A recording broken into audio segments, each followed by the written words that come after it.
प्राप्त हुआ मिला। जब मध्य रात्रि में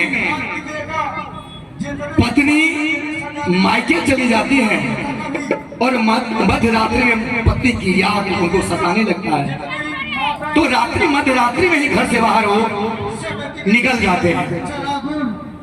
मौसम बहुत गड़बड़ था, जोरों की तूफान उठी हुई थी, बारिश भी जोरों का था और नदी पार करके उस पार जाकर ही वो ससुराल जाते। अब मध्य रात्रि में वहां पर कहाँ नाविक कहाँ नाव की व्यवस्था, कुछ भी नहीं था। तो देखते हैं कुछ देर के बाद उधर से एक शव बहते हुए जा रहा था और वो इतने दीवाने थे, कहते जिसको पागल होना। जब किसी चीज से प्रेम करने लगते हैं, साधारण वस्तु से भी जब आप प्रेम करने लगते हैं तो आपकी तन मन सभी समर्पण हो जाता है। प्रेम का जो प्रकाष्ठा है उस स्थान पर जब आप पहुंच जाते हैं तो प्रेम के सिवा और कोई चीज दिखाई नहीं देता, चाहे वो प्रेम की वस्तु कोई मनुष्य हो या कोई जीव हो या कोई वस्तु हो। एक बार आपकी प्रेमात्मक हो जाता है तो प्रेम बन जाता है। और वही स्थिति वहां था, वह सब भी उनको नाव के समान दिखाई दे रहा था। उसकी गति तीव्र हो जाती है। हमारे भक्त कहते हैं जब समभाव आ जाए तो आपकी दृष्टि कैसे होगी। वो जहां भी देखे सिर्फ एक ही लक्ष्य दिखाई देता है और उसी चीज को प्राप्ति करना चाहता है। जैसे कल की कथा में हम जटायु प्रसंग में बताए थे कि भगवान नारायण बार बार उनको वरदान दे रहे हैं जटायु जी को, आप मांग लीजिए, जो पुत्र का फर्ज है वो सारा हम निभाएंगे, लेकिन मुझे अभी अपने पिता के पास पहुंचा दीजिए। तो वहां पर मैं जटायु जी क्या कहते हैं, कहते हमें कुछ प्रलोभन मत दीजिए, प्रलोभन किसी प्रकार का मेरे ऊपर नहीं चलेगा। ये दुनियादारी, ये मकान जमीन जायदाद वाहन सुख सुविधाएं ये सारे क्षणिक हैं, ये सारे खिलौने हैं, इसमें हम पढ़ने वाले नहीं हैं। मुझे क्या चाहिए, तो मुझे आप चाहिए, सिर्फ तू। कैसे, क्या कह रहे हैं कविता की पद में से, चांद तारे नहीं गुफ्तगू चाहिए, कुछ खिलौने नहीं मुझको तू चाहिए, कुछ खिलौने नहीं मुझको तू चाहिए, चांद तारे नहीं गुफ्तगू चाहिए, चांद तारे नहीं, कुछ खिलौने नहीं, कुछ खिलौने नहीं मुझको तू चाहिए, चांद तारे नहीं।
मन के फूल सही,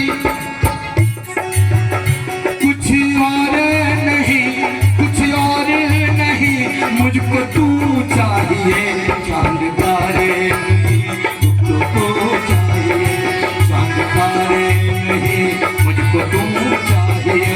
कुछ खिलौने नहीं, कुछ खिलौने नहीं, मुझको तू चाहिए चांद तारे नहीं, मुझको तू चाहिए चांद तारे नहीं। भगवान नारद पूछते हैं क्यों? संसार में जो आते हैं भगवान के मंदिर में जाते हैं तो कहते हैं हे भगवान मुझे पुत्र हो, पुत्री हो, विवाह कार्य अच्छा हो जाए, नौकरी मिल जाए, जमीन जायदाद हो जाए, नाना प्रकार के सुख सुविधाएं हो जाए, नाना प्रकार के मकान बन जाए, कई मकान हो, जमीन जायदाद हो, और तुम कहता है सिर्फ तुम चाहिए। ऐसा क्या है?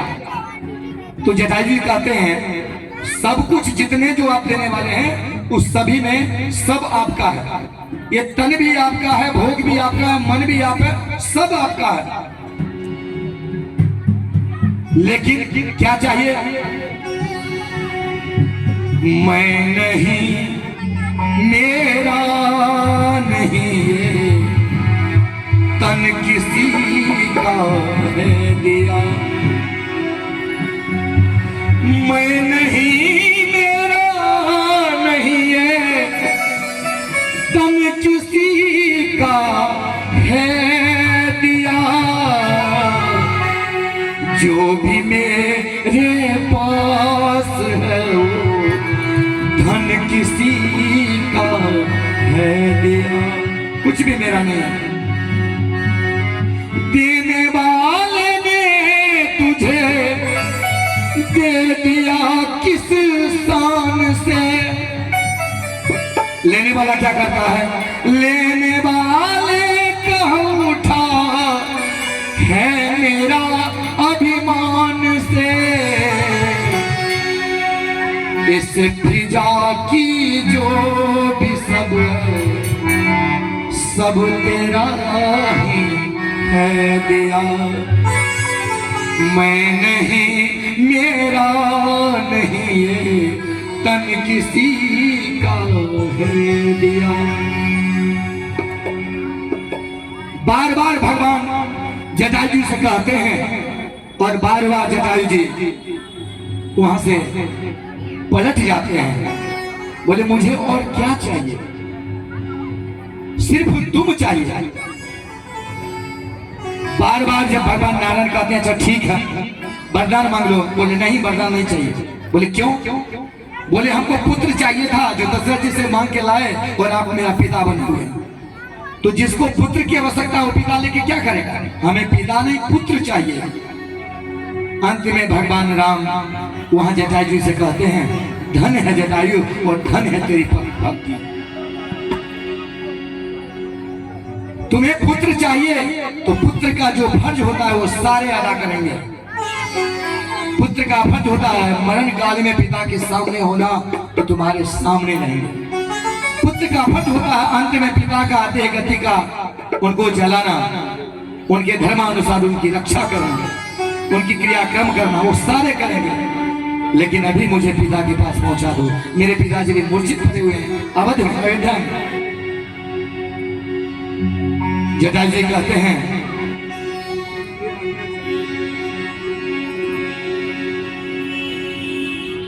आपको हम अपने आपके पिताजी के पास हम पहुंचा देंगे, लेकिन मेरा फिर क्या ठिकाना होगा?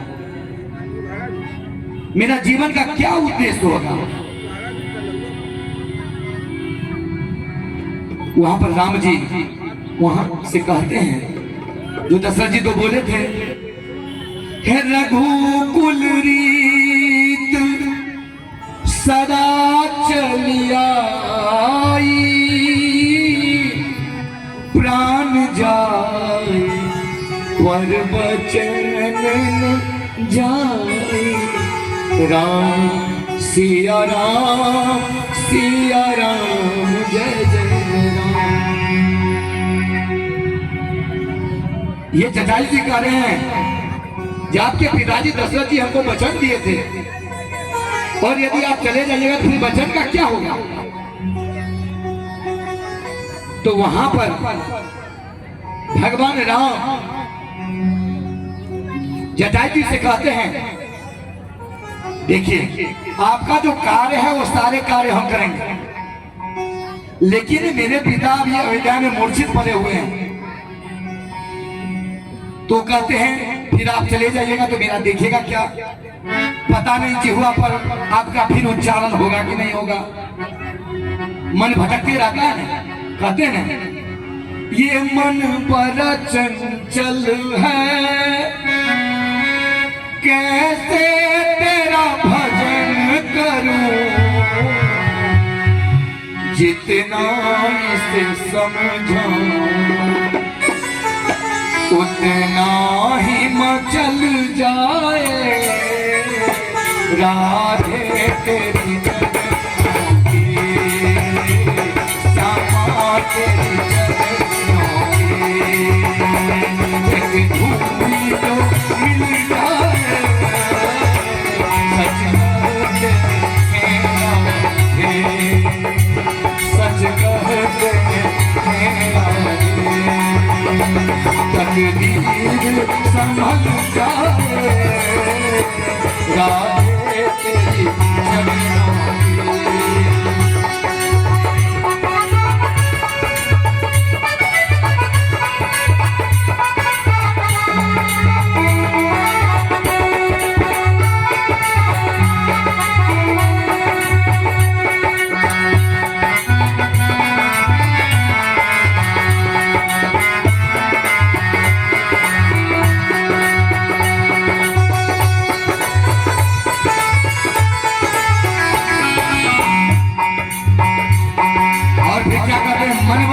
चल दूसरा करते हैं,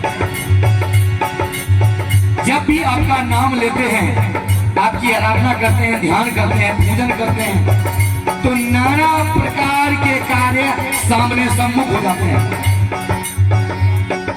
एक तरफ आपका ध्यान नहीं कर पाते हैं, जैसे देखते हैं कबीरदास जी कहते हैं माला फेरत जगमुआ पंडित भयानक ढाई आखर प्रेम का पढ़े सो पंडित हो।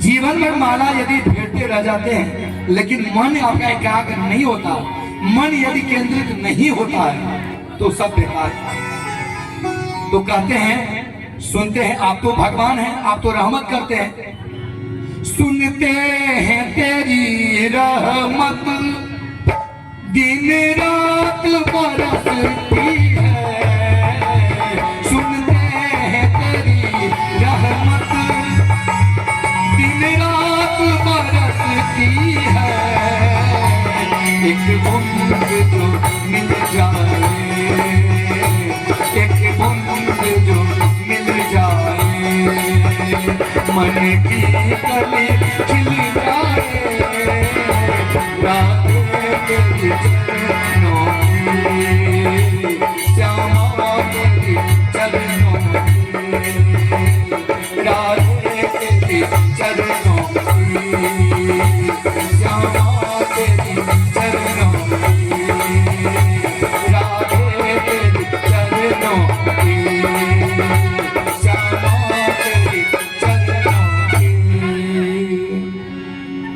बार बार जटायु जी को समझाते हैं और समझा करके पुनर्धाम को जाते हैं। ठीक उसी प्रकार यहाँ पर मैं कल बताए थे, जब वहां पर मैं सब पर बैठकर नदी को पार चले जाते हैं और जैसे ससुराल पहुंचते हैं तो देखते हैं एक रस्सी नीचे लटक रहा है, हालांकि वो सांप था लेकिन मध्य रात्रि में अंधेरा में दिखाई नहीं पड़ा, वो पकड़ के ऊपर चले गए। पत्नी को जगाते हुए बड़ी प्रेम पूर्वक आनंदित है, क्योंकि परिकल्पना चल रहा था उनके दिमाग में। जब किसी वस्तु की प्राप्ति की परिकल्पना चलता है तो परिकल्पना के साथ साथ आपको उस वस्तु का, उस चीज का, उस समय का स्वरूप भी साकार हो जाता है। तो वहां पर जैसे पत्नी को प्रसन्नचित्त होकर के जगाते हैं तो पत्नी प्रसन्न नहीं होती है, डांटने लगते हैं। कहते मध्यरात्रि को आप इतने प्राण को जोखिम में डाल के आए, ऊपर कैसे आए? बोले कि रस्सी लटक रहा था, देखती है तो देखती है सब बड़ी क्रोधित हो जाती है और तुलसीदास जी को डांटते हैं। उसी समय तुलसीदास जी को वैराग्य उत्पन्न होता है और उसी समय वहां से निकल जाते हैं। जंगल होकर रास्ता होता है, जंगल में चले जाते हैं। जंगल में एक पीपल के पेड़ के पास बैठकर सोचने लगते हैं क्या करें, जिनके लिए हम यहाँ तक इतना परित्याग करके आए वह तो डांट दी, फटकार दी और फिर जीने का क्या अभिप्राय। इसलिए तरह तरह के उनके मन में परिकल्पना होने लगी। कभी कभी सोचते थे आत्महत्या ही कर लेते हैं और उतारू भी हो गए। उसी समय वह पीपल वृक्ष से एक प्रेत नीचे हर हर करते हुए उतरा। कहते हैं ब्राह्मण देवता आप कौन है? तुलसीदास जी कहते हैं मेरा नाम तुलसीदास है। आप कौन है? प्रेत। मन ही मन सोचते हैं लो एक बला और आ गया, लेकिन प्रसन्न हो रहे हैं। जब आदमी वो देखिएगा किसी चीज की तृष्णा समाप्त हो जाता है, मन में उद्वेग हो जाता है, उस समय सोचता है चलो भाई कुछ हो जाए तो ठीक। तो मन में सोचने लगते हैं भले ये आ गया मेरा काम को ये तमाम कर देगा, लेकिन वहां पर विपरीत हुआ। वहां पर वो प्रेत जो था वो पूछते हैं ब्राह्मण देवता आप क्यों शरीर का परित्याग करना चाहते हैं? तो कहते हैं ऐसे बात है। तो क्या करना चाहते हैं? बोले देखिए हमको भगवत प्राप्ति चाहिए, राम जी का दर्शन करना चाहते हैं, मैं उन्हीं से अनन्य प्रेम करते हैं। कहते हैं देखिए राम जी से दर्शन हो जाए, राम जी का से साक्षात्कार आपका हो जाए, साकार रूप में आपको दर्शन दे दें, ये तो मेरे बस की बात नहीं है, लेकिन हाँ एक उपाय बता सकते हैं। बोले कौन सा? बोले आपको हनुमान जी से मिलवा सकते हैं। बड़े प्रसन्न हो जाते हैं तुलसीदास जी। बोले वो कैसे? बोले चले जाइए आप नदी के किनारे में, संध्या काल में राम कथा होता है। कथा में सबसे पहले जो आते हैं और जो सबसे पहले जाते हैं, ध्यान दीजिएगा, जो सबसे पहले आते हैं और सबसे लास्ट में जाते हैं वो कौन होंगे? कोई और नहीं, अंजनी पुत्र हनुमान जी होंगे। उनके चरण को यदि आप पकड़ लेंगे तो आपका बेड़ा पार हो जाएगा। देखिए जब आप किसी को प्रेत का दर्शन हो जाए तो आदमी समझ सकते हैं उनके मन में क्या भाव उत्पन्न होगा और शरीर के साथ क्या हलचल होने लगेगी। लेकिन योग और संजोग होता है तो कोई न कोई कारण होता है। कैसे? हे डाल डाल पे पात पात पे, डाल डाल पे पात पात पे लगे हैं फूल हजार, अरे कोई कारण होगा। डाल डाल पे पात पात पे लगे हैं फूल हजार, अरे कोई कारण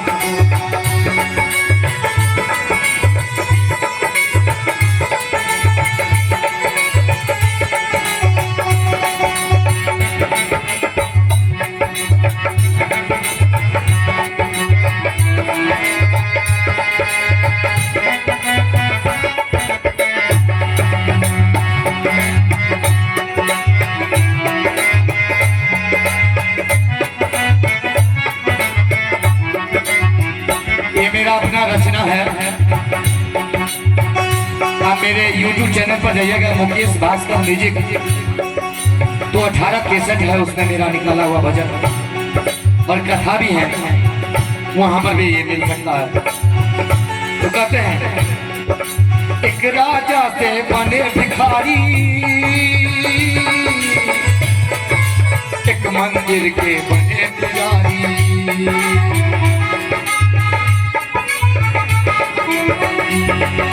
एक राजा से बने भिखारी, एक मंदिर के बने पुजारी, एक मंदिर के बने पुजारी। एक मांग रहा चने चबाना, देखिए किसी किसी को रोटी तक नसीब नहीं हो रहा, चने चबाना भाग कर नहीं बना बिता रहा। एक भाग रहा चने जमाना, एक खाए दाल दाल, अरे कोई बात नहीं होता। ये दाल दाल पे बात बात पे लगे फूल हजार, अरे कोई बात नहीं होता। दाल दाल पे बात बात पे लगे फूल हजार, अरे कोई बात नहीं होता।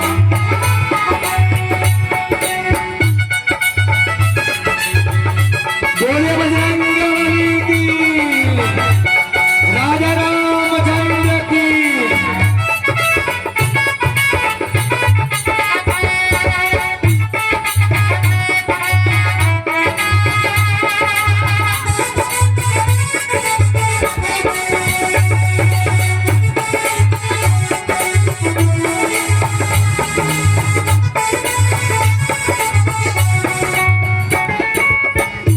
अब वहां पर मन ही मन तुलसीदास जी सोचने लगते हैं, चलिए एक काम मेरा जो है बन गया। मंगल भवना ओ अमंगल हारी, प्रभु जी का बिहारी राम राम सिया राम, जय जय राम राम सिया राम सिया राम।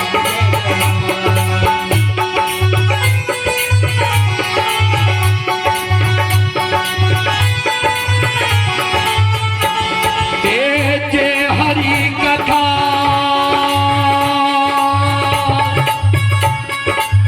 सुनहि नहीं गाना,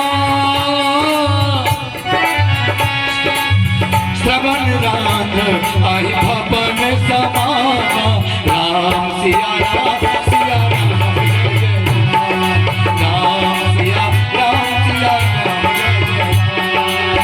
जय हरि कथा सुनहि नहीं गाना, श्रवण राम आई भवन समाना, राम सिया राम सिया राम सिया राम सिया